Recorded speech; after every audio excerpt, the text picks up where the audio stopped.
the bouncing of light, sound, or heat waves off a surface. Reflection is when waves, like light or sound, hit a surface and bounce back. Imagine you're trying to have a conversation in a crowded, echoey restaurant. Just like how your voice bounces off the walls and returns to you, creating an echo, light, sound, or heat waves also bounce back when they hit a surface. In this way, just as your voice reflects off the walls and returns to your ears, light reflects off a mirror and returns to your eyes. Or sound waves bounce off a surface and return, creating an echo.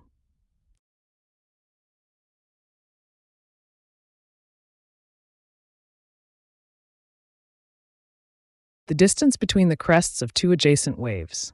Wavelength. Wavelength is the measurement of the length from one peak of a wave to the next peak. Imagine trying to find the rhythm of footsteps on a crowded sidewalk, where you're trying to match your pace with others to avoid collisions. Much like gauging the distance between each step to maintain a smooth walk, wavelength is about measuring the distance between the peaks of each wave. Just as consistent spacing between your steps helps you move fluidly, the consistent distance between wave crests determines the wave's frequency and energy, ensuring it travels smoothly through its medium.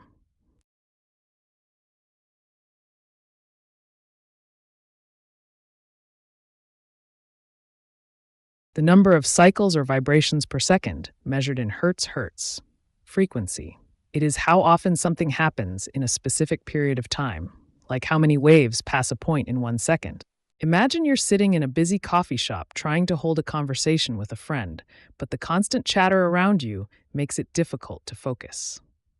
This situation is similar to the concept of frequency, because just like the number of conversations happening at once, frequency measures how many cycles or vibrations occur in a second. In this analogy, each voice in the coffee shop represents an individual cycle or vibration, and the more voices there are, the higher the frequency of sound you perceive. Just as a higher frequency in hertz means more cycles or vibrations per second.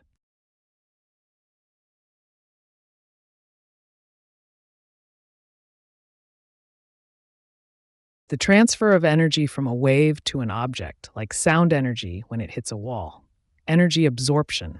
In simple terms, energy absorption is when an object takes in the energy from a wave or impact, reducing the energy's effect elsewhere.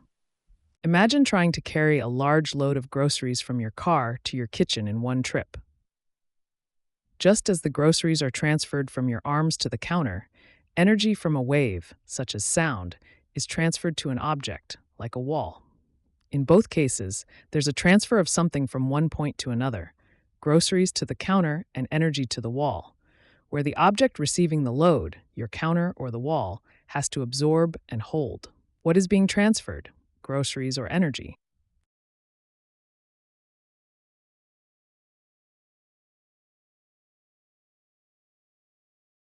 Part of a wave where particles are pushed together. Compression.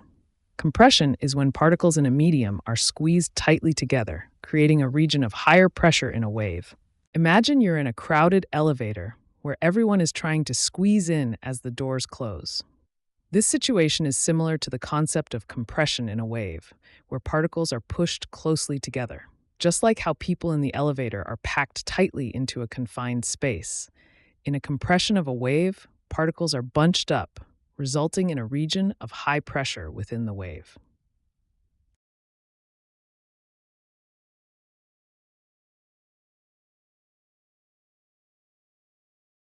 The rapid back and forth movement of matter. Vibration. In science, vibration is the quick shaking or oscillation of an object due to energy. Imagine you're trying to watch a video on your phone, but the screen keeps flickering on and off, making it difficult to focus. This situation is similar to the rapid back and forth movement of matter known as vibration, where particles are constantly moving back and forth, creating a sense of instability.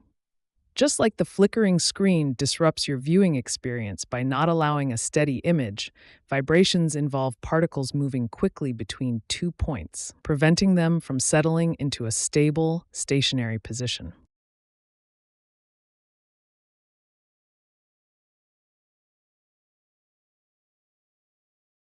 How high or low a sound is, as determined by its frequency. Pitch. Pitch is how we perceive the frequency of a sound, which makes it sound higher or lower. Imagine you're trying to find a radio station while driving, and you keep turning the dial to get a clearer signal.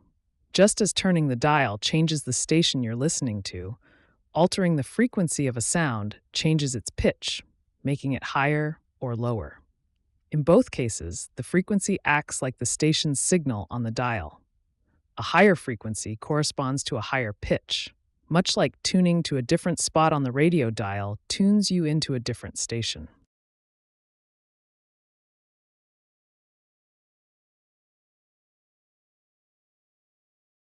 The energy in a wave. Amplitude.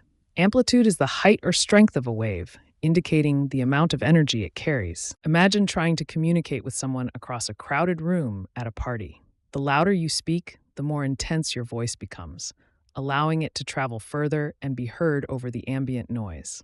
Similarly, in a wave, the amplitude represents the energy it carries, determining how far and effectively that energy can travel. Just as speaking louder helps your voice reach the listener, a wave with a higher amplitude has more energy, enabling it to transmit its effects over greater distances.